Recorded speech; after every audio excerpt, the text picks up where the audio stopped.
I want to look at all the times Stephen Curry has proved us wrong. I don't think his skill set is enough to carry a team by himself the way we saw some of these other individuals do so. But he won't. They won't make the playoffs. And you feel like 62 points saved your legacy, or do you have 60 more games, as Seth said on Twitter? It says that he was never in the conversation for the greatest in the world.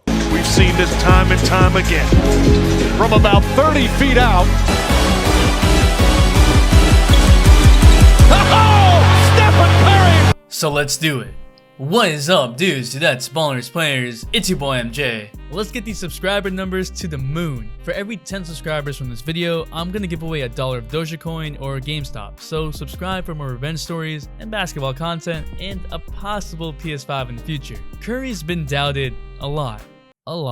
Before the whole Warriors super team with KD and even after that, but Curry's always used it as motivation. As Bogut said, Curry would look at social media at halftime to get pumped. That could maybe explain the famous Warrior third quarter runs, like in 2019. KD goes down, the Warriors survive Game 5, and now it's the Rockets' turn at home to win Game 6 and force a Game 7. I mean, how could a Warriors team that was 2-2 in the series with KD beat the Rockets without KD? That's what everyone was thinking. They thought that the Warriors didn't have the same depth, and while Curry, Clay, and Draymond apparently aren't enough anymore. Game 6 starts, and Curry can't buy a bucket.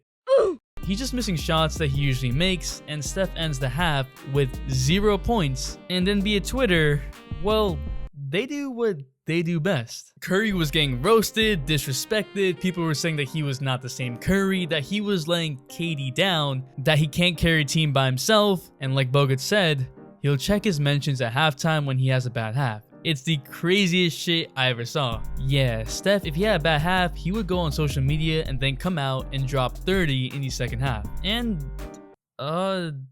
Steph did drop 33 points to be exact, in the second half.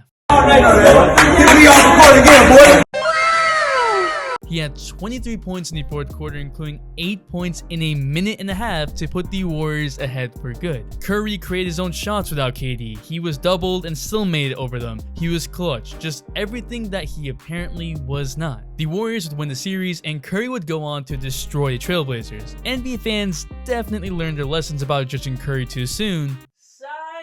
It's NBA Twitter, man. They say trigger fingers. Curry's first few years in the league were rough, not because he was bad. No, out of the gate, Curry was averaging 17.5 points per game, 5.9 assists, shooting 43.7% from 3. He almost averaged 50-40-90 in his second season. But unfortunately, Curry's ankles were as fragile as glass. That's actually what was being said about him. His ankles were just twisting randomly, and he got surgery after his second season to clean ankle debris. But in 2011-2012, Curry could barely stay on the court and had to get his second ankle surgery. Despite having a solid rookie season and second season showing a lot of promise, there were trade rumors that the Warriors would trade Curry and move in a different direction. There was even a possible trade in the works that would have Curry and Clay traded for Chris Paul. Curry on the Hornets. What a timeline. Monta Ellis was supposed to be the direction the Warriors were going to go with, but they couldn't agree to any trade involving Steph. And when that happened, they decided to trade Monta to the Bucks. Curry signed an extension with the Warriors while rehabbing from his second surgery. That extension was a 4-year, $44 million deal. The rest of the NBA had mixed reactions. Some thought that was way too much for a guy that couldn't be on the court. Some thought it was pretty fair. He wasn't a star. Franchises were built around small point guards. Derrick Rose was the exception, and before that, it was Isaiah Thomas in the 90s. And the Warriors weren't supposed to be good. They had just finished 23-43. Curry heard the talk, and he made sure he was gonna break out. He put an insane amount of time reworking his mechanics to not re-injure his ankles and worked on his core strength to make him a bit more serviceable defensively. In the 2012-2013 season, the Warriors would finish 47-35. Curry would break out. He would play in 78 games, averaging 38 minutes a game. What? Not only that, he would average 23 points, 7 assists, was an all-star snub, and got the Warriors to the second round, where he was one of the best players in the playoffs. And just like that, Curry was worth more than the contract, more than just the glass ankles. All those people thought Curry was overpriced. Yeah, they hilarious. That disrespect didn't stop in the NBA even after Curry had just averaged 23-7, shooting 45% from the three, even when his ankles were good. Nike had a chance to sign Curry after the 2012-2013 season, after the Warriors had made the second round in the playoffs, after Curry was beginning to play like an all-star. He was already a Nike athlete, but in their pitch meeting, they started by pronouncing Stefan's name as Stephon Curry. You know what I'm saying? What? How?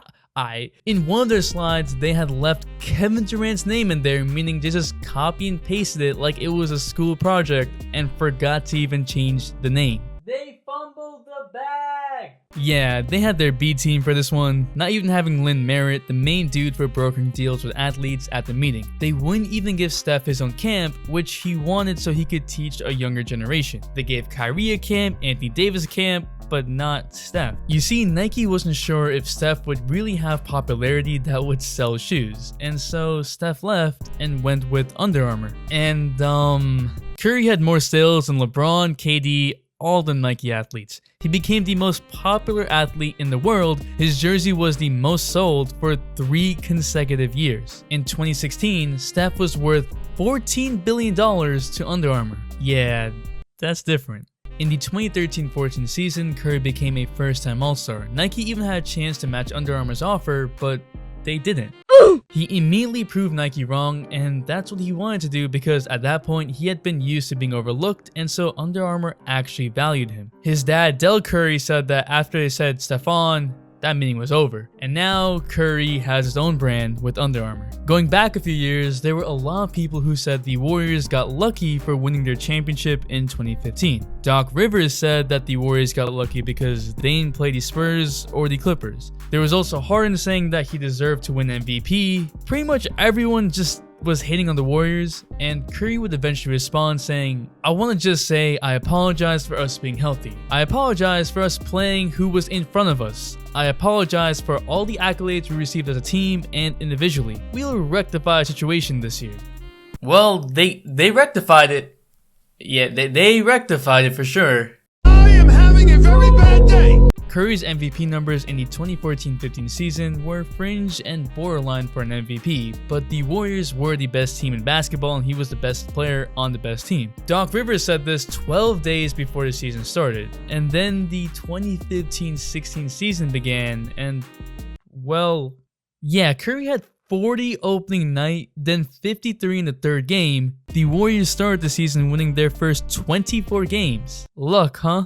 This would be the season that Curry would win unanimous MVP, the Warriors would go 73-9, demolish the Clippers over and over. It was a massacre every time they played. I'm not sure if Curry was pissed off, but everything's motivation to him, so I'm not surprised if he used that as motivation too. The most recent example was this season on January 3rd. You know when everyone magically just forgot about Curry being unanimous MVP? Oh yeah, that Curry that's apparently washed, couldn't lead the Warriors to the playoffs, that Dame was better this season. The Warriors were 2-3 up till that point and had just lost by almost 40 against the Trailblazers on January 1st. And of course, NBA Twitter, you know, they did their thing, and Curry came in on January 3rd after hearing all the noise, charged up. After game, he said, "Cue the Jordan meme." That's all I needed for him to do that, and it became personal with me.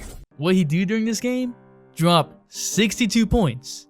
Yeah, he had 21 in the first quarter. Every type of shot, handles, just Curry being Curry. And against the Lakers, he pulled out the Curry sign in real life, hit this clutch shot over Anthony Davis from deep. He's on a mission. Curry's been listening and he wants to respond to all the criticisms. He leads the league in total points, and now we have the obligatory "Curry's back" tweets, comments, but he really never left. He was injured last season, and he's been capable of this for years. We've seen it for years. But y'all forgot, right? Shout out to my boy Armand. Thanks for the all-day support. Probably streaming tonight on Twitch. And who's winning MVP this year? Let me know in the comments down below. If you liked the vid, hit the like button, it really helps out. Subscribe if you're new or you've been watching for a minute. It's your boy MJ. We out, and we vibing.